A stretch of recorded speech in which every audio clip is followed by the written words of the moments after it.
Apollo Saturn launch control. We passed the 11-minute mark. Now T-minus 10 minutes, 54 seconds on our countdown for Apollo 11. All still go at this time. This is Chet Huntley at Cape Kennedy. In less than 10 minutes, the United States will launch a 3-man spacecraft toward the moon. 4 days later, 2 astronaut explorers will land on the lunar surface. The primary mission objective of Apollo 11 is stated simply: perform a manned lunar landing and return. Fulfillment of this historic objective will meet a national goal set by President John F. Kennedy. I believe that this nation should commit itself to achieving the goal before this decade is out of landing a man on the moon and returning him safely to the Earth. No single space project in this period will be more impressive to mankind or more important for the long-range exploration of space, and none will be so difficult or expensive to accomplish. And it looks like we're going to make it, Mr. President. More than 1 million people have gathered here at the Cape to witness what may well be the greatest single achievement in the history of mankind. The largest audience ever to participate in a single event, you might even say the eyes and ears of the world, are focused and tuned to Cape Kennedy, Spaceport, USA today. But of all the interested observers, there is one man here today who has probably had a longer and more intimate association with our space program than anyone else.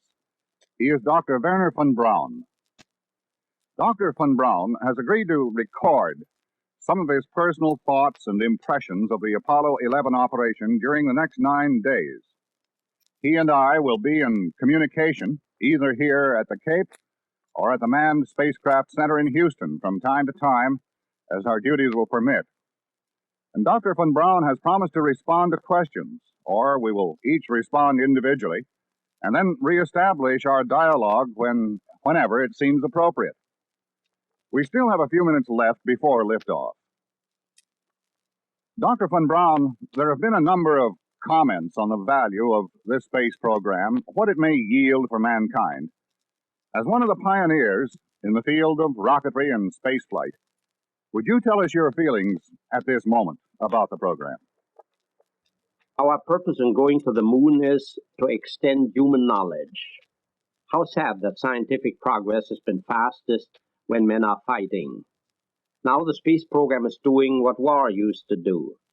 For the first time in history, a non-military program is making enough demands on human ingenuity. What I'm saying is that our space program has become the cutting edge for science and technology. Man needs a cutting edge as he hunts for the truth.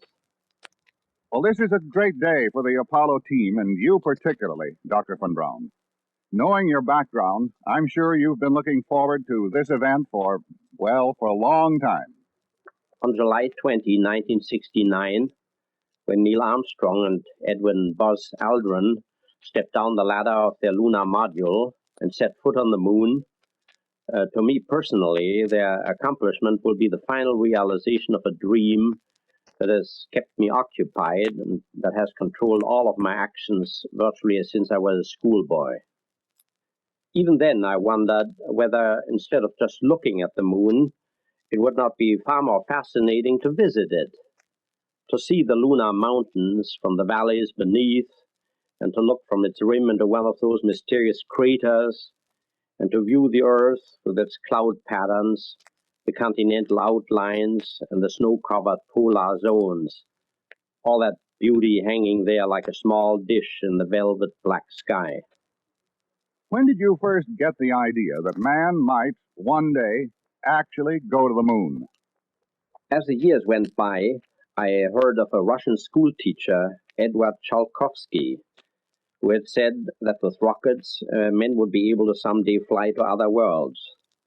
The Earth is man's cradle, Tsiolkovsky said, but who wants to stay forever in his cradle? In 1926, I learned that a German school teacher by the name of Hermann Obert had written a book entitled The Rocket to Interplanetary Space. Over in America, there was a Dr. Robert Goddard, so the newspapers said, who was experimenting with rockets and had claimed men would fly to the moon. It was much later that I learned that in March 1926, Dr. Goddard launched the world's first rocket powered with liquid fuel. Well, in 1930, when I left school, I set out to help Hermann Oberth to build his first simple rocket motors. Today, almost 40 years later, I find myself still building rockets. These rockets, of course, have become far more powerful and far more complex, but their basic physical principle is pretty much what Tsiolkovsky, Goddard, and Oberth envisioned in their days. This is Apollo Saturn Launch Control. We passed the 6-minute mark in our countdown for Apollo 11. Now 5 minutes, 52 seconds and counting. We're on time at the present time for our plane liftoff of 32 minutes past the hour. Dr. von Braun, what do you and some of your associates expect to learn from this lunar landing? Neil Armstrong and Buzz Aldrin will not be the last men to walk on the surface of the moon. Many will follow in their footsteps, and these men will in depth explore the moon and its mysteries. They may find the answers to the old riddle as to how the moon was formed. Was it given birth by the Earth, as some people believe? Or was it a small planet that was captured by the Earth's gravitational field as it was chancing by? Or was it, again, as other astronomers believe, generated from a myriad of small particles which had been orbiting the Earth somewhat like an asteroid belt, like Saturn's rings? There are many other riddles about the moon. For instance, the question of the origin of the lunar craters. Some of these craters obviously are of volcanic origin. Others are believed to be the result of the impact of large meteors, and again others may be the result of both, a meteor impact triggering a volcanic eruption. Then there's the mystery of the lunar rays, ray-like whitish bands that radially streak from a bright crater. There are the rills and the domes. And then there's the question, is there water on the moon? Is there a possibility of that, you think? It is definitely possible that there may be ice beneath the lunar soil. Permafrost, just as we have it in the polar tundras on Earth. 3 minutes, 25 seconds and counting. We'll still go at this time. We'll be coming up in the automatic sequence about 10 or 15 seconds from this time. Now, what about the future of lunar exploration? What might the lunar surface activities be like, say, in 10, 20 years? I think we will have permanent and semi-permanent research camps on the moon, patterned somewhat after today's research camps in Antarctica. Scientists there will pursue research programs in physics, astronomy, biology, geology, and the like. The research camps in various locations on the moon will all work very closely and harmoniously together. Maybe the pattern of cooperation in Antarctica will also serve as a pattern for future international cooperation on the moon. Dr. von Braun, what would you say was the single most interesting feature about the moon? Perhaps in terms of what we might learn about its origin, or even the origin of our planet Earth. I'd say the single most interesting feature about the moon is the fact that the moon apparently never had an atmosphere and never had oceans. As a result, there has never been any eroding action by ocean waves, by rain, or by wind. On Earth, these eroding effects have virtually eradicated most of the Earth's birthmarks. So the moon actually presents us an immutable record of what has happened there over millions upon millions of years. A signature of geological history, if you will, that simply does not exist on Earth. It is for this reason that the moon may very well answer not only questions about its own origin and makeup, but also of the history of the Earth. Man is bound to learn from all this. What useful conclusion he will be able to draw from this is, of course, anybody's guess. But so far, it has always paid off handsomely for man if he just kept satisfying the need to answer his curiosity. 20 seconds and counting. T-minus 15 seconds. Guidance is internal. 12, 11, 10, 9. Ignition sequence start. 6, 5, 4, 3, 2, 1, 0. All engine running. Liftoff. We have a liftoff. 32 minutes past the hour.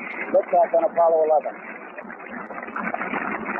Roger, we got a roll from Tower clear. Roger, roll.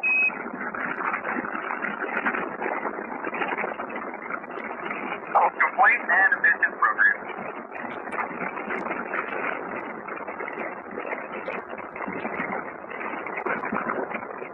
One Bravo.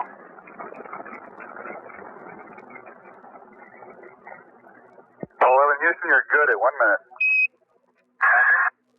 Notice that as soon as the Saturn vehicle cleared the tower, control was transferred from the Cape in Florida to the Apollo Control Center in Houston, Texas.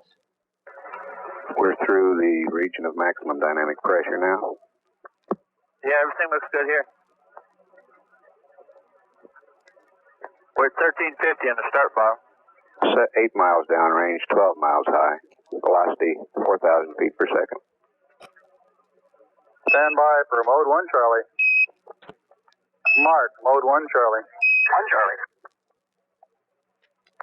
Cliff Charlesworth taking a staging status. This is Houston, you are go for staging.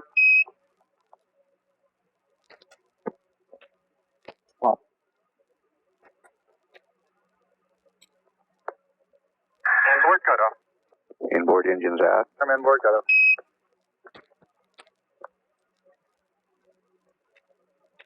Downrange 35 miles, 30 miles high. Standing by for the outboard engine cut down now.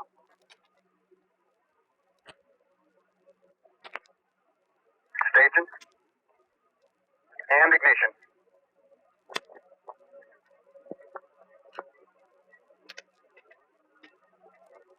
S4B is go. 11 Houston, thrust is go. All engines, you're looking good. Roger, you're loud and clear, Houston.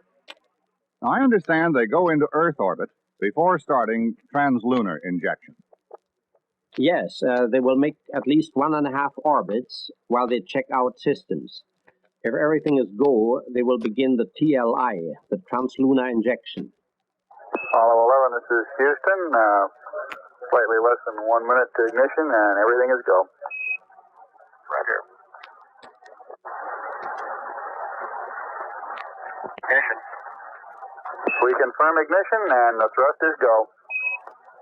Apollo 11, this is Houston at 1 minute. Trajectory and guidance look good, and the stage is good. Over. Apollo 11, Roger. 35,000 feet per second.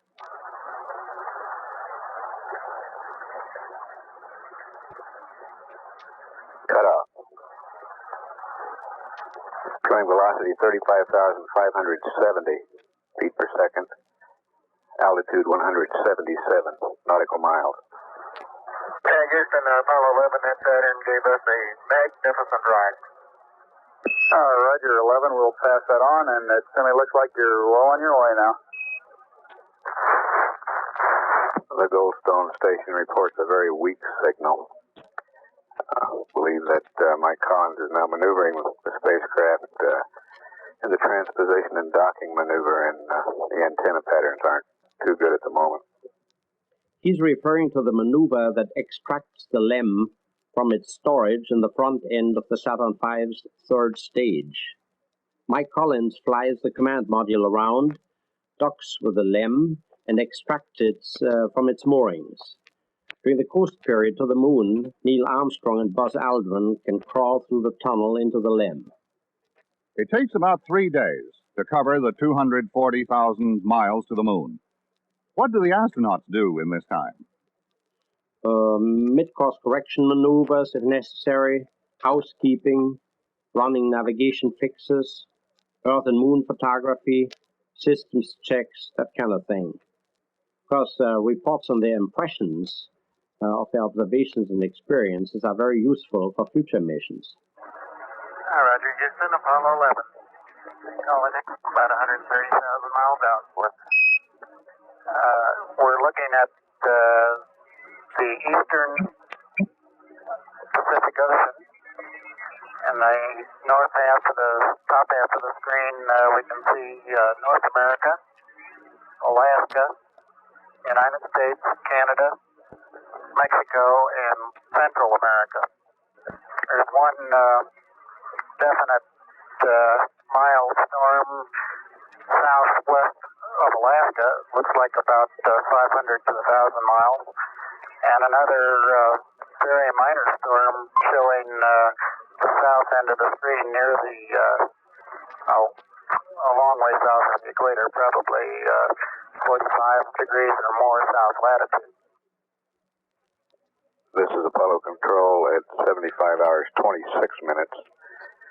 We're 15 minutes away from loss of signal. Apollo 11 is 966 miles from the moon. Velocity 6,511 feet per second. We're 23 minutes away from the LOI burn. Apollo 11, this is Houston, over. Roger, go ahead, Houston, Apollo 11.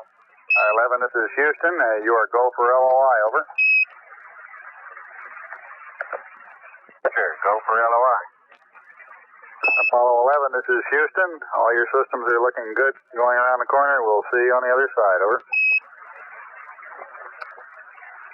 Roger. Why is it that so many of these burns are programmed to take place out of communications, out of our range, so to speak, on the far side of the moon? The basic celestial mechanics just work out that way. You know your objective, so you work backwards to the firing time to achieve the objective. This usually occurs on the other side of the moon, and it's too bad that we always have that period of apprehension while we wait to reestablish communications. This is Apollo Control. We've had lots of signal now. We'll reacquire the spacecraft again on the 13th revolution in about 45 minutes. At the end of this pass, we passed along the go for undocking. That maneuver will occur just before we reacquire the spacecraft on the 13th revolution, and will be followed in about 30 minutes later by a small separation maneuver performed by Mike Collins in the command module. Well, after separation, the names change to Columbia and Eagle. That's right. Columbia, the command module, was named for the spacecraft in the story of Jules Verne. But I think it's also a very fitting symbol for the United States. In Jules Verne's story, his spaceship took off from Florida and landed in the Pacific. Eagle, the lem, was named to depict the U.S. eagle. Only this eagle carries an olive branch. Roger, Eagle, contact. Roger, how does it look? The Eagle has wings. Roger. Looking good. This is Apollo Control at 102 hours, 12 minutes into the flight of Apollo 11. We're now 2 minutes, 53 seconds from reacquiring the spacecraft, 21 minutes, 23 seconds from the beginning of the powered descent to the lunar surface. It's grown quite quiet here in Mission Control. A few moments ago, Flight Director Gene Kranz requested that everyone sit down, get prepared for events that are coming, and he closed with a remark, "Good luck to all of you." Take in the angles, though. I'll set them in to use them before we yaw around. Roger. Pitch 212, yaw plus 37. Copy. Eagle, you're looking great. Coming up 9 minutes. Altitude 4200. Houston, you're a go for landing, over. We're go. Same type. We're go. 1,400 feet, still looking very good. Roger, 1202, we copy it. 10 and 50 feet down at 4. 30, zip half down.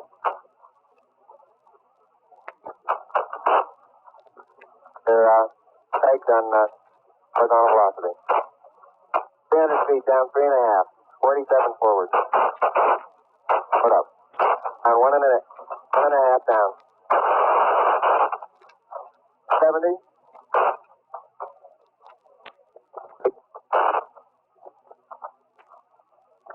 That's the shadow out there. 50 down at 2.5. 19 forward. Altitude, velocity, light.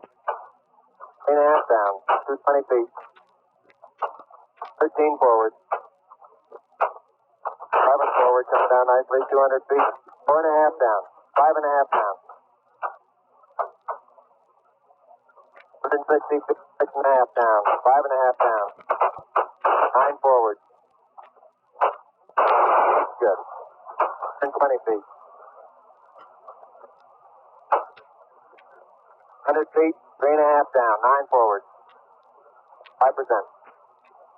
How many bite? Okay, 75 feet. Guys looking good. Down a half. 6 forward.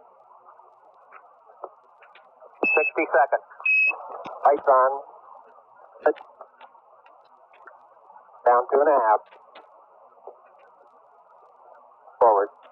Forward. 40 feet down 2.5. Picking up some dust. 30 feet, 2.5 down.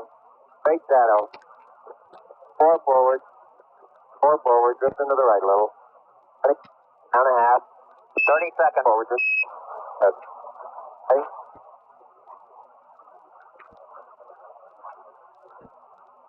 Back light. Okay, engine stop. ACA at a descent. Nose control both auto, descent engine command override off. Engine arm off.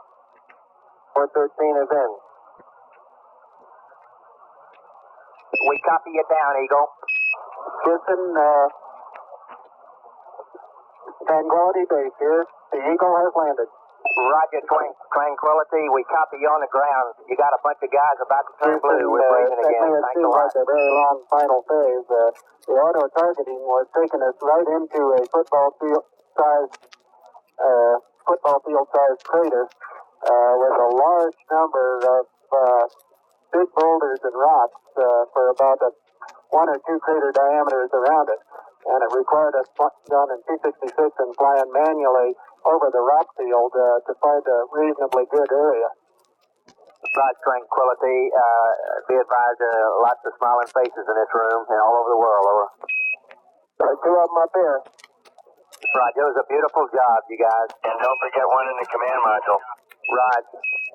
Well, you heard it. There are 2 smiling faces up here. And you heard Collins answer, don't forget this one. Remember, he was in orbit about 70 miles above the other 2, in orbit around the moon, waiting for them to finish their exploration and rejoin him for the return home. While the astronauts were smiling in space, there were also relieved emotions and relaxed nervous systems all over this Earth. In the Houston Mission Control Center, where almost every United States space official had gathered, the tenseness that had lasted throughout the landing gave way to an explosion of laughter and handshaking and backslapping and cheers. In London, Rome, Tokyo, Melbourne, Calcutta, Rio, Cape Town, in New York, Los Angeles, Washington, and Idaho Falls, people were smiling and taking that first breath of thanks. And the celebrations, we understand, were beginning. But, of course, these were different. In all these celebrations, there was a different feeling than any I have ever experienced. Everywhere there seemed to be a feeling of reverence, almost of awe, and a tremendous feeling of relief and thanksgiving. It was as though man, even though only through the media of radio and television, had almost participated in the landing himself. Man still couldn't quite believe it. But there it was. Today, man had landed on the moon. Tranquility, over. We'll get to the details of what's around here, but it looks like a collection of just about every variety of shape, angularity, granularity, but every variety of rock you could find. Dr. von Braun, how long after the landing before Neil Armstrong opens the hatch and goes down that ladder? I think it's about 3 hours. During that time, they are checking systems to make sure the LEM can perform liftoff. And then they must put on their portable life support systems, or PLISSers, the backpacks that they have there.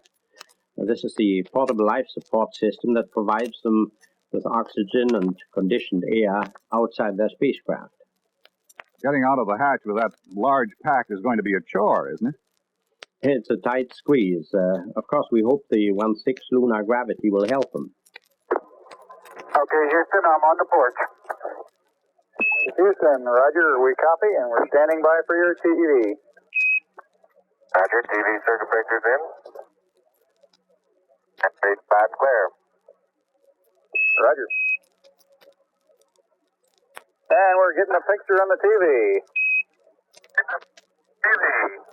You got a good picture, huh? There's a great deal of contrast in it, and currently it's upside down on our monitor, but we can make out a fair amount of detail. Okay, Neil, we can see you coming down the ladder now. Neil, we can see you coming.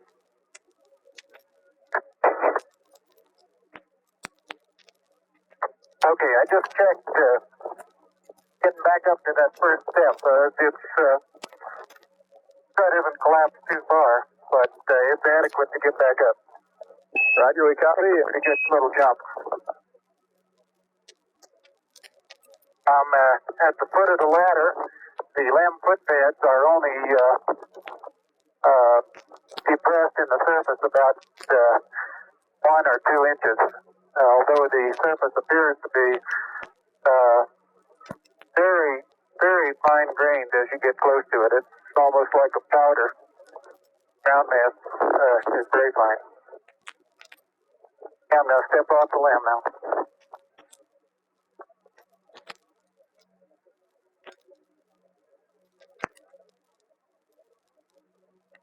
That's one small step for man, one giant leap for mankind.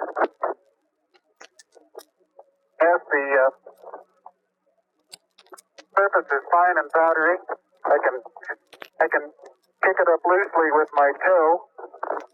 It does adhere in fine layers, like powdered charcoal, to the sole and sides of my boot. I only go in a fraction of an inch, maybe an eighth of an inch, but I can see the footprints of my boots and the treads in the fine sandy particles. Neil, this is Houston. We're copying. There was a great deal of equipment, many experiments to bring down, and it requires about 20 minutes before Buzz Aldrin can leave the LEM. Okay, you saw what difficulties I was having. I'll try to watch your bliss from underneath here. Now I want to back up and partially close the hatch. Making sure not to lock it on my way out.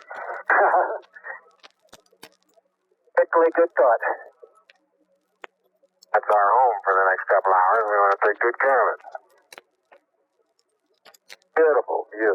Isn't that something? For those who haven't read the plaque, we'll read the plaque that's on the front landing gear of this LEM. There's 2 hemispheres, one showing each of the 2 hemispheres of Earth.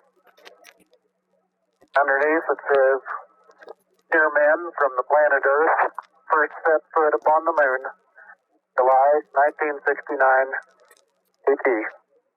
It came in peace for all mankind." It has the crew members' signatures and signature of the President of the United States. Neil and Buzz, the President of the United States is in his office now and would like to say a few words to you. Over. That would be an honor. Go ahead, Mr. President. This is Houston out. Hello, Neil and Buzz. I'm talking to you by telephone from the Oval Room at the White House. And this certainly has to be the most historic telephone call ever made. I just can't tell you how proud we all are of what you do. For every American, this has to be the proudest day of our lives. And for people all over the world, I am sure they too join with America in recognizing what an immense feat this is.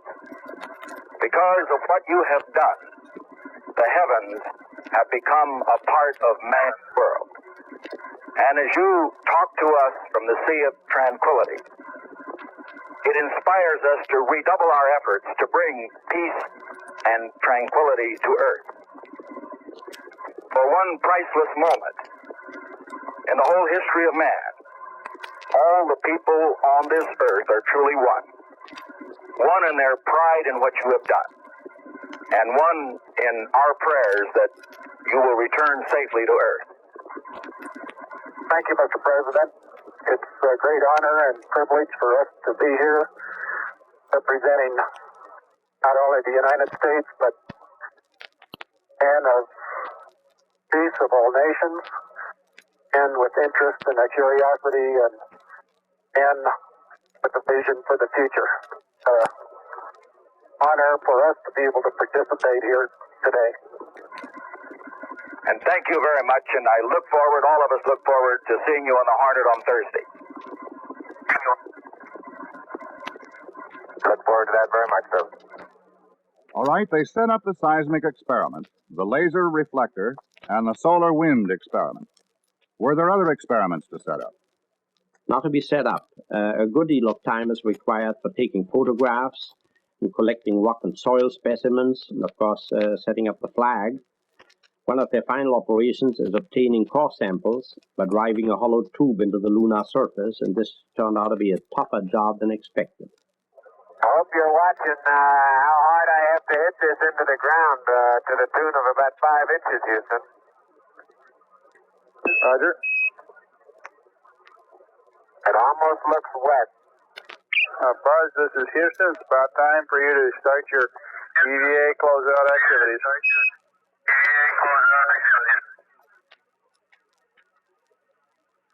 Roger. Anything more before I head on up, Bruce? Negative. Head on up the ladder, Buzz. Unofficial time off the surface at 1:11:37:32. Tranquility Base, Houston. Roger, go ahead. Roger. Our guidance recommendation is pings, and you're cleared for takeoff. Roger, understand. We're number 1 on the runway. Roger. 9, 8, 7, 6, 5. Port stage, engine arm ascent. Proceed.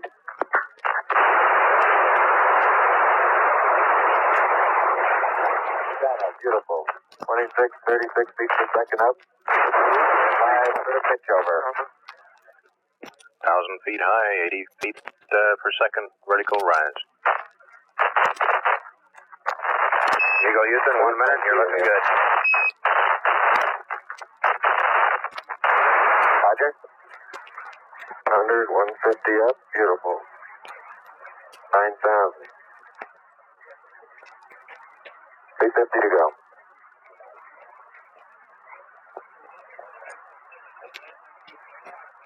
And the engine arm.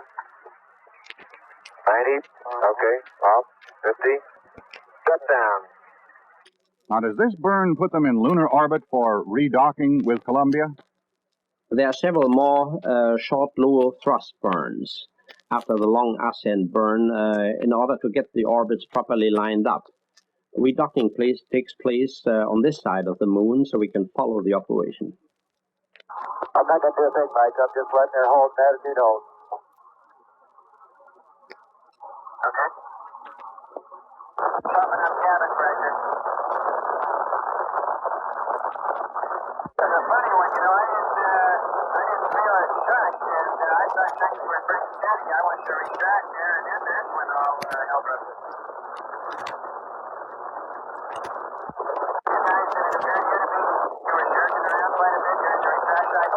Mike Collins mentioned jerking around during the docking.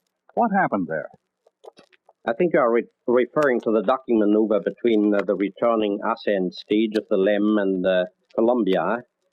For us in the Mission Control Center, it was undoubtedly a kind of a cliffhanger, and it looked for a while like there was some disagreement as to who was driving the car, so to speak. Columbia, Houston, we would like you to jettison Eagle and station keep in P47 and station keep, and we'll have another attitude and a maneuver for you such that we'll be okay for TEI. Over.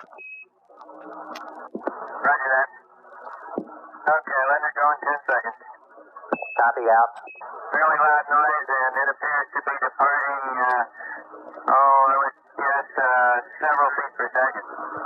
The burn that starts them for the return translunar journey, well, that also takes place on the backside of the moon, doesn't it?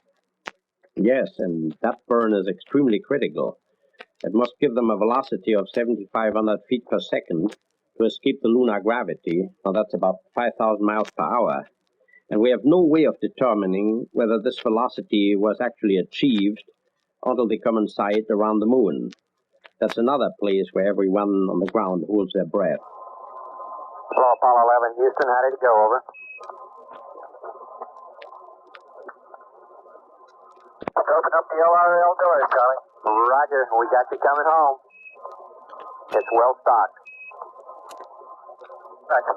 Hey, Charlie boy, looking good here. That was a beautiful burn. They don't come any finer. Roger.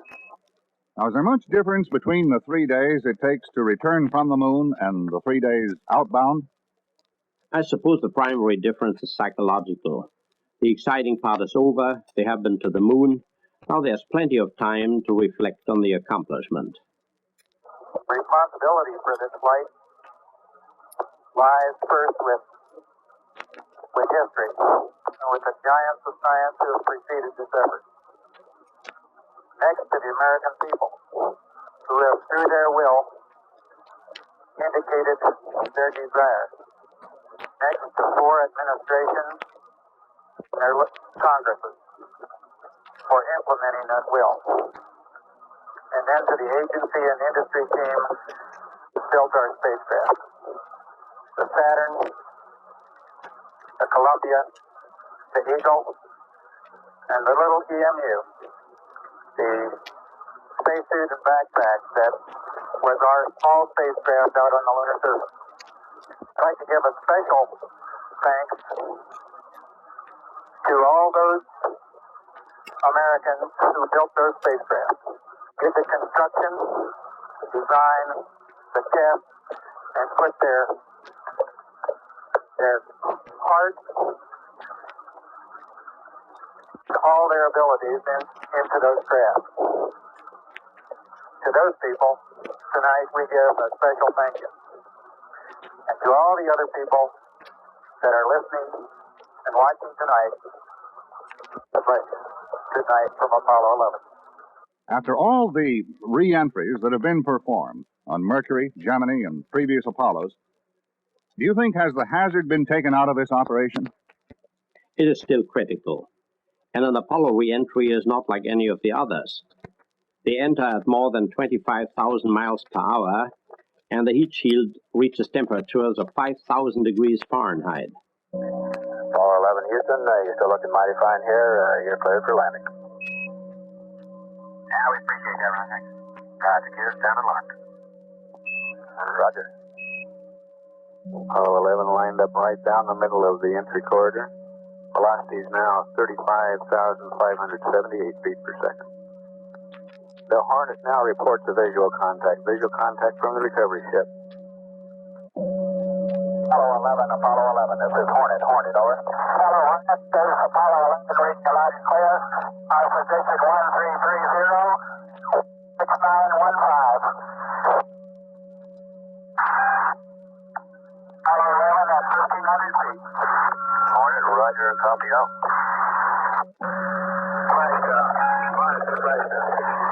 Hornet, copy, ready.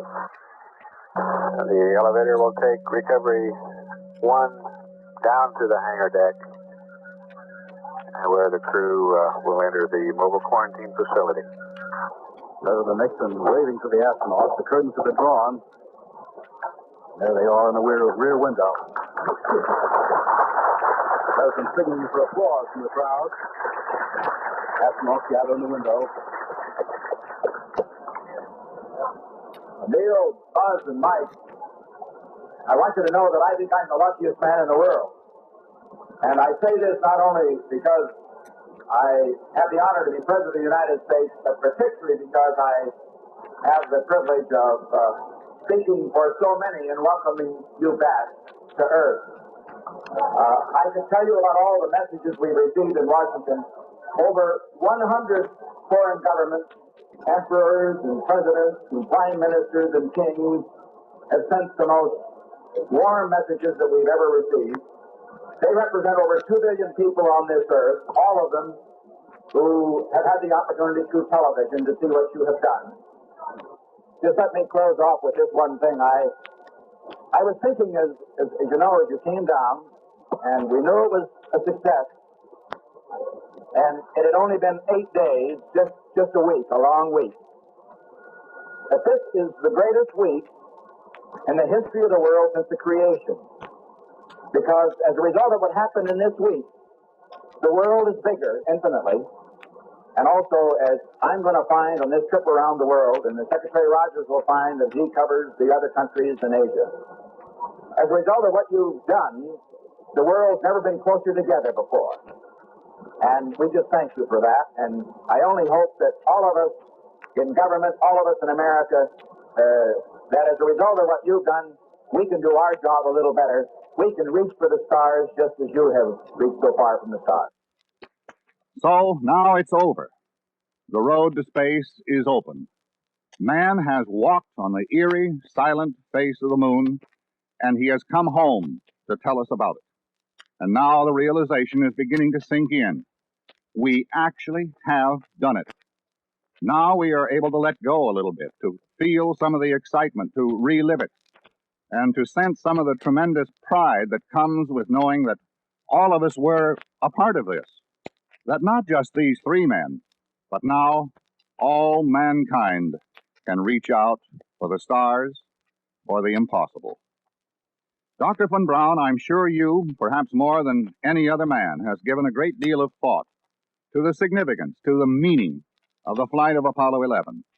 1,000 years from now, school children will still be memorizing the names of Neil Armstrong, Michael Collins, and Edwin Aldrin, members of the Apollo 11 crew. They will speak with pride the phrases, "the eagle has landed" and "the eagle has wings," and they will study about the guardian ship Columbia. Those future generations will also remember the name Saturn, the giant rocket vehicle that made it possible to escape the Earth's gravitational influence and carry Eagle and Columbia to the moon. The lunar landing was a product of the American people. It was a reaching out in the name of peace, shared by the United States in genuine brotherhood with all nations and with all mankind. It has expanded the mind of men and caused a new wave of thought to sweep across the Earth. For the first time, life has left its planetary cradle, and the ultimate destiny of man is no longer confined. I hope now that these brave Apollo 11 astronauts can be assured that their trip was not in vain, that our reach into space will be continued, and that from their brave journey of exploration, we will build a brighter future for mankind. As President Nixon said, I think we can all stand taller now. We are truly facing the prospects of a bright new age.